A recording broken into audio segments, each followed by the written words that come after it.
The more you study and learn about history, the more you learn that we have been lied to about everything by everyone.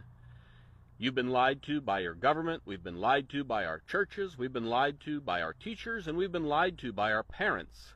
Even if they didn't intend to lie to us, they still told us things that simply were not true and propagated the lies, either by complicity or by ignorance, but at the end of the day, the result is the same.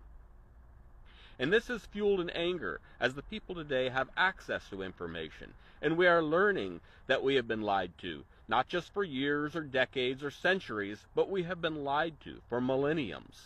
We might stop obeying their orders and being their obedient servants. We might stop obeying their orders and dying in their useless wars.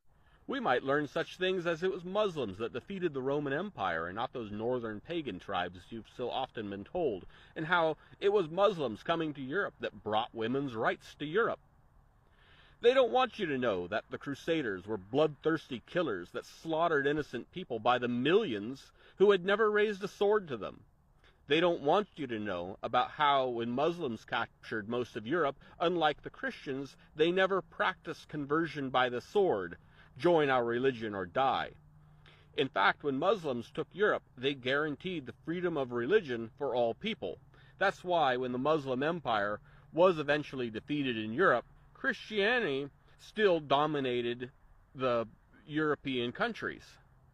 Muslims had never forced conversion. Even atrocities such as the Crusades were somehow excusable or understandable as they served a greater purpose. They don't want you to understand history for the expansion of knowledge, the betterment of yourself, or the betterment of humanity. They want you to worship their icons and thus be obedient to your masters of the church and your masters of the state. Knowledge threatens their power. They know that in the long term, when enough people have that knowledge, their power will cease to exist.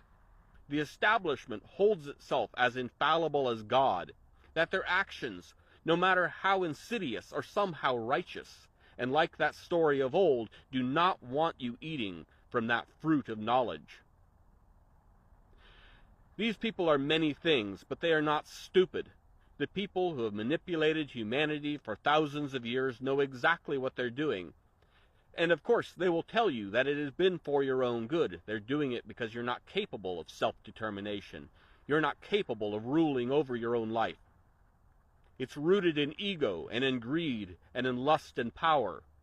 Their motivating principles are the very same